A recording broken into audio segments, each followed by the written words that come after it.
Hello friends, ഇന്ന് നമ്മൾ ചെയ്യാൻ പോണത് ചോനാട്ടുപുല്ല് അല്ലെങ്കിൽ റാഗി എന്നൊക്കെ പറയണ മുത്താരം എന്നൊക്കെയാണ് പറയണത്. അതിൻ്റെ പൊടിയാണിത്.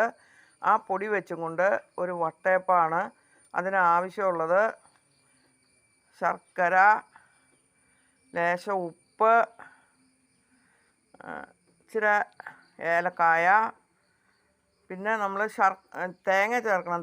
തേങ്ങ ചിരണ്ടി അരച്ച് ചേർക്കണം. പിന്നെ ലേശം ഈസ്റ്റ്, അല്ലെങ്കിൽ ഞാനിതിപ്പോൾ ഇത് കണ്ടോ, ഇത് ഈസ്റ്റും തേങ്ങ വെള്ളവും ചേർത്ത് കുഴച്ച് വെച്ചേക്കണതാണ്. ഇനി ഇതിനകത്തേക്ക് ഈ തേങ്ങ ചിരണ്ടിയതും ശർക്കരയും ചേർക്കണം. ശർക്കരയും ചേർത്ത് പാകത്തിന് വെള്ളവും ചേർത്ത് ഉപ്പും ചേർത്ത് ഞാൻ അടപ്പത്ത് വെക്കാൻ പോവുകയാണ്. വേവിച്ച് നോക്കട്ടെ.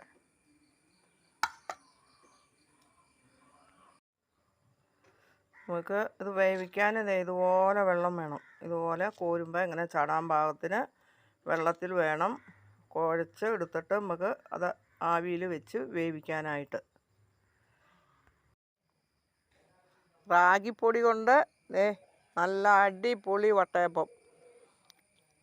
വട്ടയപ്പം എല്ലാവരും ഉണ്ടാക്കി നോക്കണം കേട്ടോ.